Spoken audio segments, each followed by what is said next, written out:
Palavra de Deus em Mateus, capítulo 18, o poder, o efeito do perdão. Naquela mesma hora chegaram os discípulos ao pé de Jesus, dizendo: Quem é o maior no reino dos céus?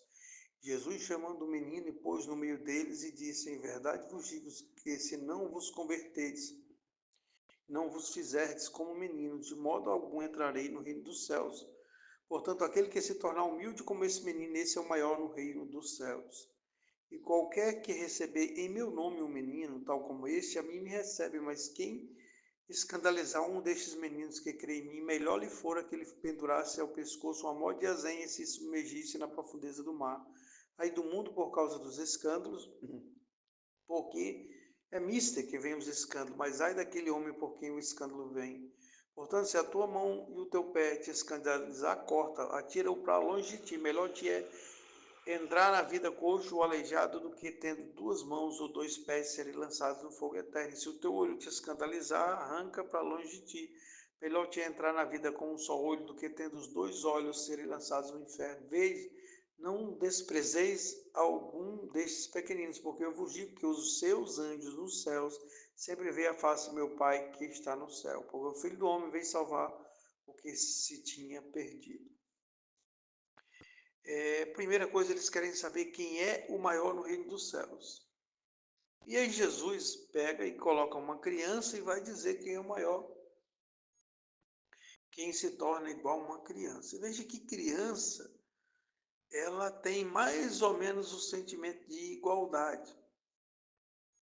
Ela é uma criança, geralmente ela brinca com todas as crianças, claro que tem alguns meios que influenciam de certa forma errada, mas, de um modo geral, criança gosta de estar perto de criança por ser criança, não por ser branco ou negro, por ser alto ou baixo, simplesmente ele quer um amigo. Então, Jesus está dizendo que vocês têm que ter esse sentimento aqui de amor, de igualdade, que isso é grandeza no reino dos céus.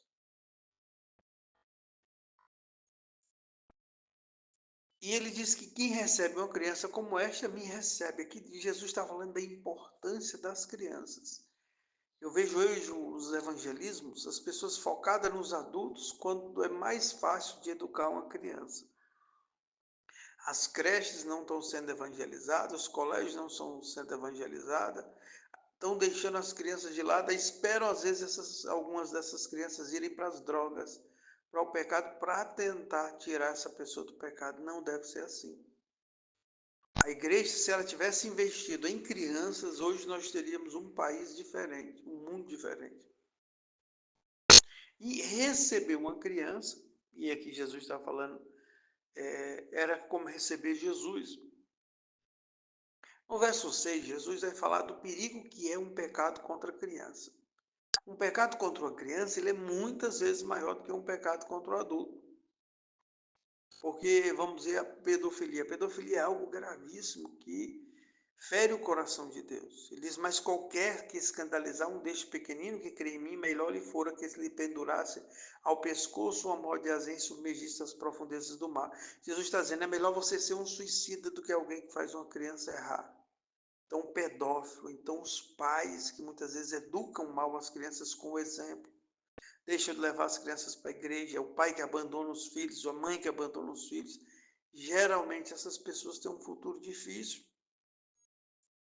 porque você impactou a criação de uma criança. São os pais que têm que se sacrificar pelos filhos, não os filhos pelos pais.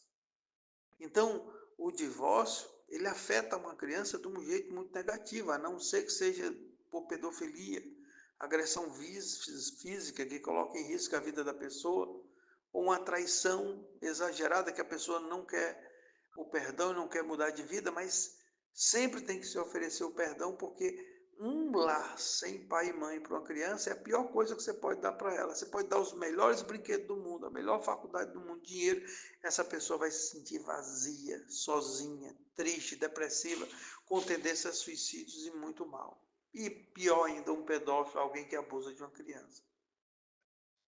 Jesus disse que é normal que aconteça, não normal porque ele quer, mas no mundo cheio de pecado acontece muito escândalo, mas ai daquele por quem o escândalo vem.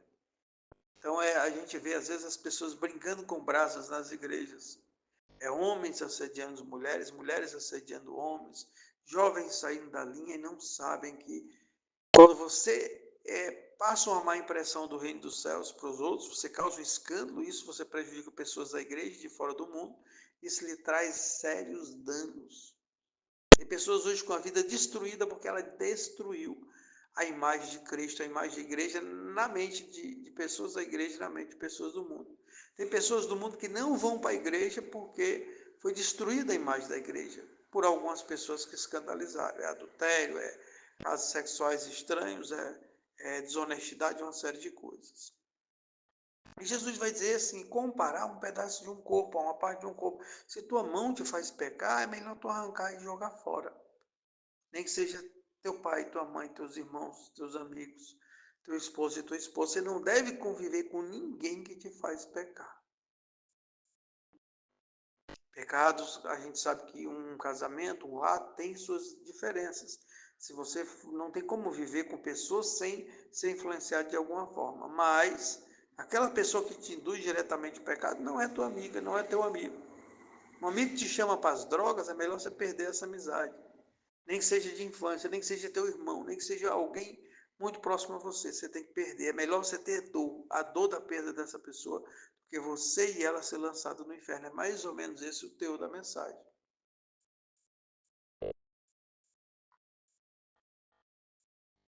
E ele vai dizer no verso 12, se o homem tem 100 ovelhas e perde, ele vai atrás da ovelha que se perdeu.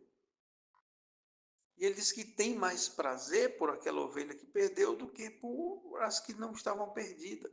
Assim também não é vontade de vosso Pai que está nos céus que nenhum desses pequeninos se perca. Então Jesus está mostrando o amor dele pelas crianças e pelo povo dele. Então Jesus não quer que ninguém se perca. Então, para uma igreja não se perder, é preciso ter doutrina, é preciso ter ensinamento, é preciso ter cuidado, é preciso ter leitura da Bíblia. É preciso que as lideranças tenham bastante cuidado. Não é ficar bajulando toda hora o irmão, não. Incentiva a ler a Bíblia, doutrina, orienta, a hora que o Espírito Santo faz o restante. E ele vai falar do perdão. No verso 15, ora, se teu irmão pecar contra ti, vai e repreende-o entre ti e ele, se te ouvir, ganhaste teu irmão. Mas se não te ouvir, leva ainda contigo um ou dois, para que pela boca de duas ou três testemunhas toda a palavra seja confirmada. Se não escutar, diz a igreja, e se também não escutar a igreja, considera-o como gentil e publicano. Jesus está dizendo, se alguém pecar contra você, tenta resolver só entre você e a pessoa. Primeiro passo, você não deve expor a pessoa, mas se ele não quer ouvir, chama duas ou três testemunhas. Se não deu certo, aí apresenta para a igreja. Se ele não ouvir a igreja, ele não quiser reconciliação, então essa pessoa nem faz parte do povo de Deus. É publicano e pecador, ou seja, não é alguém da nossa mesma fé.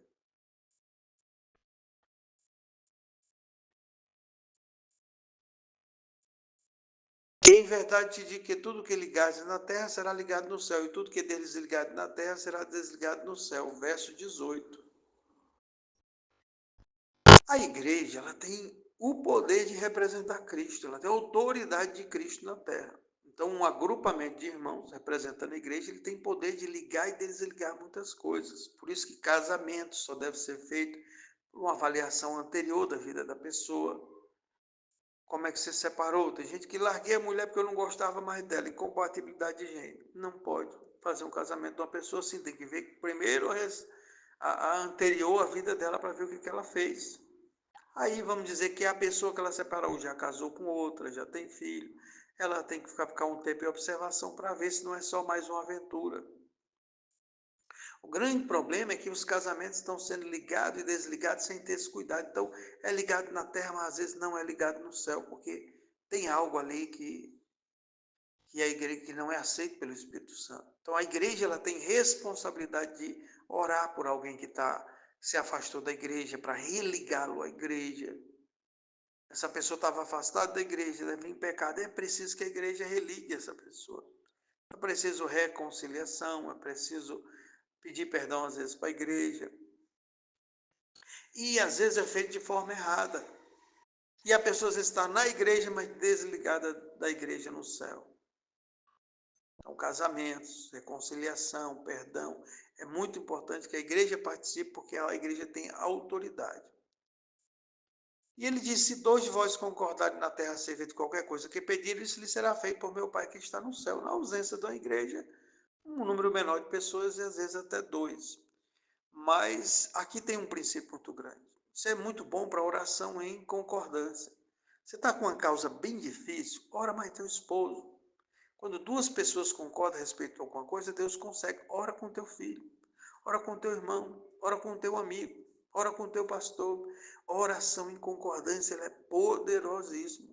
Né? Nos grupos de oração, nós temos sempre esse cuidado de orar em concordância. Quando eu estou orando, eu apresento a oração dos membros do grupo em concordância com a minha, para que essa oração se torne algo legal diante de Deus. Quando você vai se apresentar diante de Deus, você vai apresentar as palavras do próprio Deus que assegura que sua oração deve ser atendida. Essa é uma delas.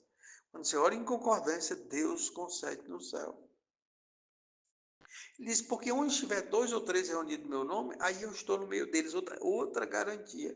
Se duas pessoas resolvem orar no nome de Jesus, seja o casal, e é muito importante que seja o casal, os pais e filhos ali, porque essa concordância não é só de boca. Eu não posso, eu concordo com você, você concorda comigo. Não, tem que ser união. Tem que haver união entre essas pessoas que concordam. Por isso que a discórdia entre casais atrapalha as orações. O marido brigou com a mulher brigou com o marido, orações quebradas. Pais contra os filhos, filhos contra pais, orações quebradas, não funcionam. Essas pessoas, elas geralmente não são ouvidas e passam anos pedindo oração à igreja, sem nada ter resolvido. Mas agora Pedro se apresenta com a proposta no verso 21. Pedro diz, Senhor, até quantas vezes pecará meu irmão contra mim e eu lhe perdoarei? Até 7? Jesus lhe disse, não te digo que até 7, mas até 70 vezes 7. Veja que Pedro, ele disse, Senhor, quantas vezes uma pessoa pode pedir perdão para mim, eu devo perdoar? Até 7, ou seja, seria um número perfeito ali. Né? Os judeus consideram sempre 7 o número perfeito, ele está lá na Bíblia por vários motivos, a gente sabe que tem algo com um mistério nesse número, que Deus coloca várias vezes, 7 Espíritos de Deus, 7 igrejas, 7 anjos, quase tudo assim envolve alguns números que a gente vê constantemente na Bíblia, 7, 12, 3. Mas ele entendia que era algo perfeito, mas Jesus disse, não, tem que ser algo infinitamente perfeito. Na verdade, aqui é uma espécie de hebraísmo, 70 vezes 7. Se você for dividir isso por minutos, e considerar que uma pessoa dorme 8 horas por noite, e que ela almoça, ela janta, ela toma banho, e se você for ver, não tem nem condições de alguém pecar 70 vezes por dia, 490 vezes por dia contra você, que é quase impossível, tem que ser um negócio assim, é quase impossível de acontecer. Mas Jesus está dizendo, mesmo que seja alguma coisa impossível, você tem que estar pronto a perdoar. O perdão tem que ser algo contínuo. Jesus está dizendo, o perdão não tem que ser algo que você tem que fazer algumas vezes, tem que ser algo que tem que estar sempre dentro do teu coração. Tem que fazer parte da tua natureza. Você deve ser o perdão constante. Quando algo bater em você, a única resposta que tem que ter é de perdão. Isso é complexo. Porque isso aqui não é só uma questão de escolha, é um estado de espírito, é você ser perdão e perdoar. É algo que está intrínseco em você. Você não é que você perdoa, é que você da sua essência é feita de perdão, porque é feita de amor. O amor tudo suporta, tudo crê, tudo espera.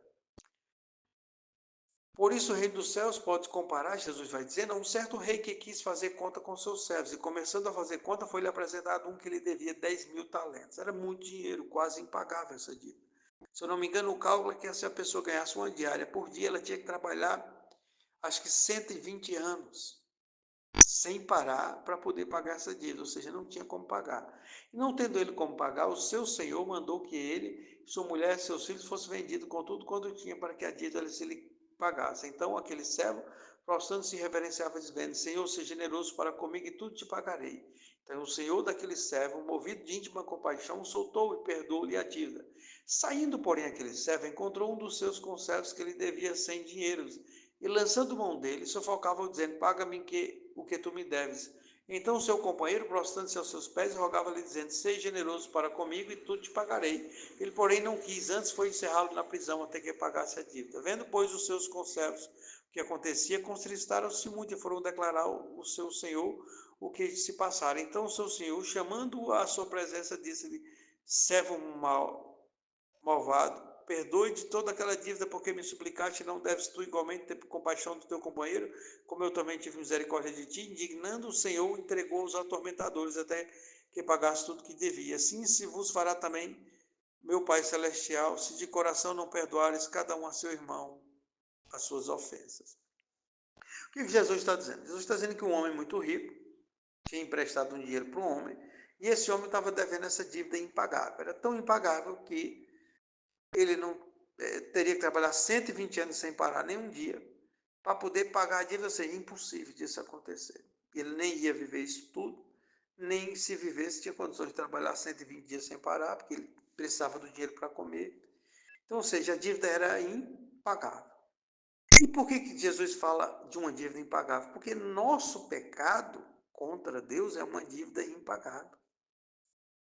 Cada palavra má que você lançou nesse mundo contra alguém, cada pensamento ruim que você tem, cada coisa errada que você fez, cada coisa boa que você deixou de fazer, é algo impagável. Pecado é algo impagável, porque toda vez que você peca contra um Deus infinito e soberano, então tua afronta é tão grande que é algo impagável. Mas Deus pode te perdoar dessa dívida impagável mediante o sangue de Jesus. Só que o que Deus está dizendo aqui por meio de Cristo é que Deus te perdoando essa dívida impagável, você tem que perdoar coisas pagáveis. Veja, se alguém peca contra você, isso não é impagável, porque você não é soberano, você não é grande, você não é o máximo. Se alguém pecou contra você, você pode perdoar. Porque a dívida que a pessoa tem contra você é pagável. Veja que a dívida que esse homem tinha, ela era pagável. Dava para se pagar. Mas a dívida que o homem tinha para o outro é impagável. Então, sua dívida para com Deus é impagável. Mas a dívida do seu próximo contra você é pagável. Então, você tem condições de perdoar, assim como Deus perdoou. E aqui ele vai deixar um negócio perigosíssimo. Porque se você não perdoa, você entrega a atormentadores. Tem pessoas que estão entregues aos atormentadores. Os demônios não saem da vida dela. A gente ora e não acontece nada. A gente pede e não acontece nada. A vida sentimental dela, espiritual, a saúde, a social, a familiar, a vida dela é um tormento, porque ela tem uma dívida não perdoada. Ela não perdoou. Quando você não perdoa, você cancela todas as bênçãos do reino dos céus na sua vida. Por isso a mágoa é tão ruim. É tão difícil lidar com a mágoa. Eu confesso que foi a coisa mais difícil que eu lidei na minha vida. Eu tinha muita mágoa no coração. Muitas pessoas me fizeram mal e eu juntei essas mágoas. Eu queria vingança. Eu tentei não querer vingança. Eu tentei perdoar, mas perdoar não é um sentimento, é uma escolha. Você tem que fazer uma oração de perdão. Dizer: Senhor, hoje no nome de Jesus eu apresento essa pessoa que me fez esse mal e eu quero perdoá-la. Quero que ela não tenha nenhuma dívida para comigo nem para contigo. E eu quero aqui, Senhor, que seja esquecido toda a maldição e todo o sofrimento na vida dessa pessoa que ela tem por causa que me fez mal. Então você está libertando a vida dessa pessoa, porque com certeza, pelo fato dela lhe fazer mal, a vida dela fica presa a muitas coisas ruins. E principalmente se ela veio lhe pedir perdão e você não perdoou. Que ainda tem esse agravante. Você deve perdoar mesmo que a pessoa não venha lhe pedir perdão, porque às vezes você nem tem condições de rever a pessoa, de encontrá-la. Aí você ora: Senhor, toque o coração dela, produz nela convenção, arrependimento perfeito. Senhor, eu quero desligar na terra todo o mal que essa pessoa fez contra mim. No nome de Jesus está desligado, todo o sofrimento queria cair sobre ela, toda maldição, culpa, eu estou cancelando. Você faz isso, é igual registrar uma queixa. Você vai na delegacia, registra a queixa com alguém, e ali vai virar um processo. criminal, mas você resolve perdoar. Às vezes você está magoado com a pessoa, mas você diz, não, eu não vou continuar com isso, você vai lá e retira a queixa. Perdoar é retirar a queixa, ou seja, você cancela o andamento do processo. Mas às vezes você ainda tem um pouquinho de ressentimento. E aí isso você vai orar e Deus vai trabalhar com o tempo. Então, perdoar é escolher. É um marido, uma mulher que perdoa o marido que perdoa a mulher, pai que perdoa o filho que perdoa o pai. Às vezes fica algum negócio enganchado, mas você vai perdoar, reatar o convívio e depois Deus vai trabalhar o restante. Às vezes a pessoa não muda, por exemplo, se é alguém que te agrediu, se você conviver com essa pessoa, você vai ser agredida novamente, tem riscos, ou um pedófilo, alguma coisa assim, você se afasta dessa pessoa. Claro que se, eu estou falando aqui, pessoas que você já está afastado, você está convivendo com isso, você deve pular fora, se preciso for, vai na delegacia, tudo, isso é uma coisa às vezes que tem que ser trabalhada, mas chega um momento que você tem que fazer uma escolha espiritual. Às vezes a gente acha que denunciar alguma coisa é ruim, às vezes é bom, às vezes é o único meio que a pessoa vai chegar ao arrependimento, porque chegar ao arrependimento não é remorso. Tem pessoas que traem a mulher, batem na mulher, ou o marido, e aí em seguida é pego no flagrante, aí diz eu estou arrependido. Não está, às vezes não está, às vezes é só a vergonha do momento. Arrependimento às vezes vem depois, quando o Espírito Santo vai trabalhar o coração, se trabalhar o coração. Então, perdoar é primordial para você seguir em frente. Quando você perdoa, você anula todos esses efeitos dos atormentadores. Tem pessoas que estão entregues aos atormentadores. A vida está atormentada, a saúde não funciona, a vida financeira não funciona, nada funciona e a pessoa ainda quer continuar com esse ódio, essa mágoa no coração. E várias vezes na vida eu tive que conviver com isso e é muito difícil, porque desencadeia uma raiva muito grande, uma ira, e às vezes a gente é pego de surpresa. E eu vivi isso em muitos momentos da minha vida. Deus castiga quem nos persegue. Mas se nós nos perdoarmos, Deus vai entrar às vezes num processo com essa pessoa de trabalhar a sua vida para salvá-la ou para mudá-la. E essa pessoa que fez com você, às vezes ela fez com outras. Às vezes ela vai pagar pelo que fez com outro, porque as outras não perdoaram. E ela tem uma dívida para com Deus muito grande, porque todo pecado também é contra Deus. O filho próprio disse, eu pequei contra os céus e contra ti, ou seja, todo pecado é contra Deus também. Você pecou contra seu pai, contra seu irmão, contra sua esposa, seu esposo, seu patrão, seu funcionário, você pecou contra Deus. Aí você pode ter o perdão, anulamento, a partir do momento que a pessoa perdoa. Então, é importantíssimo perdoar. Então nós temos que ter cuidado com isso. Às vezes você está orando por uma causa muito difícil e não está resolvendo. E às vezes o que está faltando isso é perdão. Então tem lares destruídos porque esposos e esposas ali estão magoados, filhos magoados com os pais com os filhos. Familiares, cuidado com a afronta familiar. Nós vimos aqui que a oração em concordância, ela muda tudo, porque a união fala alto diante de Deus. A união, ela garante ao atendimento de um pedido. Ou seja, a discórdia, ela o quê? Anula os seus pedidos. Se você está vivendo um momento que você não perdoa, você está em discórdia. E se você está em discórdia, suas orações são mesmo que nada. Então faça a oração agora. Peça perdão a Deus por não ter perdoado. Se preciso for, se direcione a pessoa e perdoe. Se você não encontrou, faça uma oração de perdão e cancele essa dívida dessa pessoa e se reconcilie com Deus e tenha paz no coração. É muito comum curas e libertações após a oração de perdão. Né? Pessoas que estão com doença grave é curado. Pessoas que estão com problema financeiro grave e é curado depois de uma oração de perdão. Receba a palavra e compartilhe no nome de Jesus. Amém, amém.